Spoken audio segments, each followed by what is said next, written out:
Good afternoon, my fellow warriors. It is it's kind of a cold, rainy day where I live, and it's just kind of icky. Excuse me. My name is Mike. I am the Director of Operations here at Beautifully Damaged. And before I start my musings, I'd like to, let the entire community know that we've released some documents under the Open Transparency Act, Rule 21. I would recommend everybody read that. So we're having some serious issues on Beautifully Damaged as of late. So let's get right into it.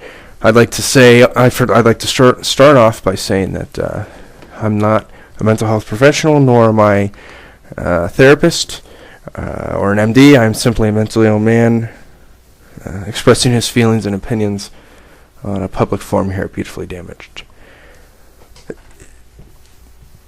I'm telling you, you guys give me such great material to muse about. You're all so inspirational and wonderful. And I'd like to thank you for that. I talked to a member last night on the phone, and she asked me a great question. She said, Mike, how do I blog? Where do I begin? And that's a multifaceted question. So let's strip that apart. I will say that blogging is not for everyone, especially the more personal blogs. People will openly criticize what you write. Have no qualms about that. They will. That could cause, legal trouble. It could cause personal trouble if, somebody recognizes who you are, if you're talking about specific things. So that being said, it's just not for everybody.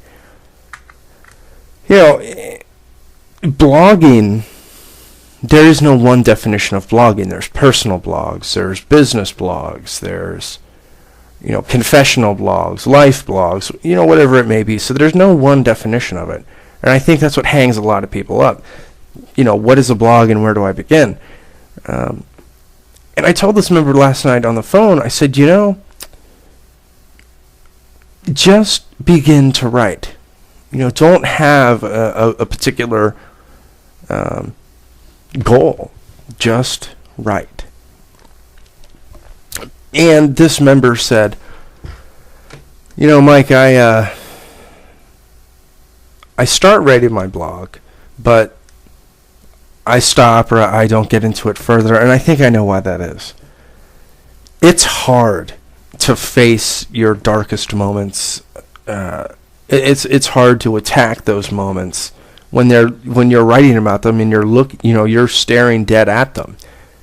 This discourages a lot of people from writing, and that's okay. I mean, everybody is a little different, but overall, based on my experience, it's coming to grips with who you are and your life staring right back at you.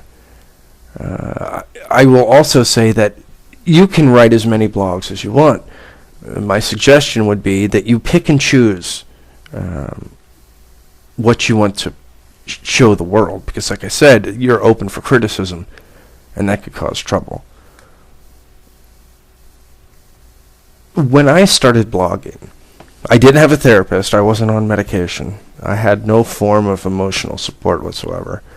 And I just decided one day, you know what, I'm going to blog. I don't care what I write about, I'm just going to start writing.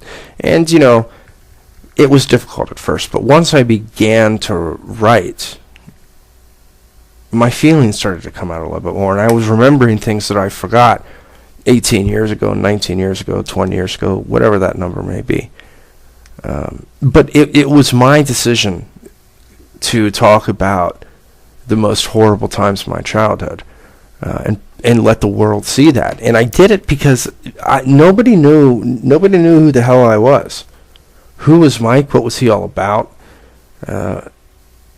What made him tick? And I started receiving tremendous responses from people, some good, some bad.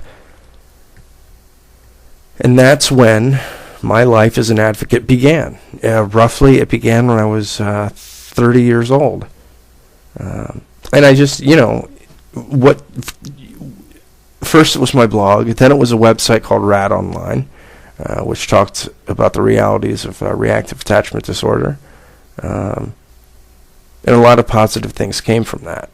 I turned it into a community, and I became, at that point, an advocate for kids with reactive attachment disorder. I flew to a couple different, I flew to one state particularly, and took stock of a company that wanted me to see their operations. So it was an infinitely good thing. Blogging can be quite difficult. Sometimes it's hard to express yourself, and to that I say this. Once again, it doesn't matter where you start. If you want to start writing about what happened to you 5 hours ago, great. Write about that. I also like the blogs where you're just sitting around eating Cheetos and all of a sudden something pops into your head and you begin to think about it and say, you know what, maybe I should write this out. Those are the real blogs. That's the real emotional pay dirt, is when you think of something that's either traumatic, or good, or great, whatever, and you begin to write about it. And that's that, and it's perfect. I think for some people also, blogging can be a cathartic experience. You can begin to feel and express your deeper emotions and your deeper feelings. And ironically, once you start really writing about yourself, you'll find that you're writing more and more and more and more. And every time you write, you hone your skill a little bit, and it becomes something beautiful.